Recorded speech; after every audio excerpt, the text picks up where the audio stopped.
Hi friends, welcome to మీరు చూసారా channel. ఈరోజు ఎంత టేస్టీగా ఉండే మటన్ కీమా ఫ్రైని తయారు చేద్దామా.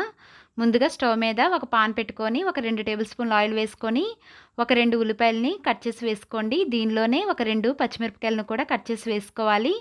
ఇలా వేసుకొని దీనిలోనే ఒక 2 టమాటా పళ్ళను కూడా కట్ చేసి వేసుకోండి.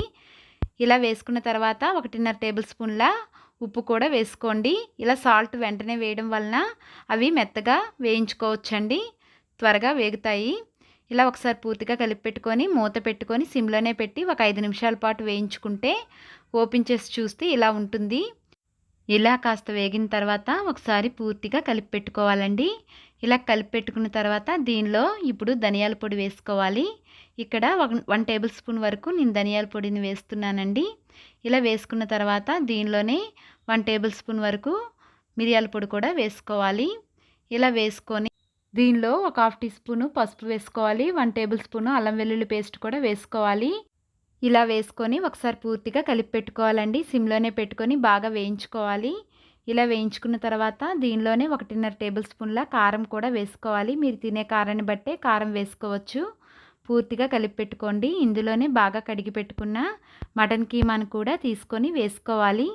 ఇలా వేసుకొని పూర్తిగా కలిపి పెట్టుకోవాలండి. ఇప్పుడు దీనిలో ఒక హాఫ్ టీ స్పూన్ వరకు గరం మసాలా కూడా వేసుకోవాలి. వేసుకొని ఒకసారి కలిపి పెట్టుకోండి. హైలోనే పెట్టుకొని బాగా వేయించుకోవాలండి దీన్ని. ఇది బాగా వేగుతూ ఉంటే దాంట్లో నుంచే కాస్త వాటర్ వస్తుంది.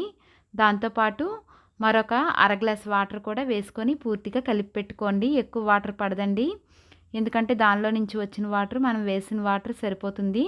సిమ్లో పెట్టి మూత పెట్టి ఒక 20 మినిట్స్ పాటు దగ్గరగా ఉడికిస్తే మనకి మటన్ కీమా ఫ్రై అయిపోయి ఉంటుందండి.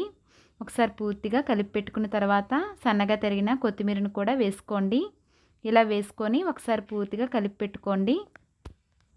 1 నిమిషం పాటు మూత పెట్టి తీస్తే ఎంత టేస్టీగా ఉండే మటన్ కీమా రెడీ అయిపోయింది. ఇది చపాతీలోనికి కానీ రైస్లోనికి కానీ చాలా బాగుంటుంది.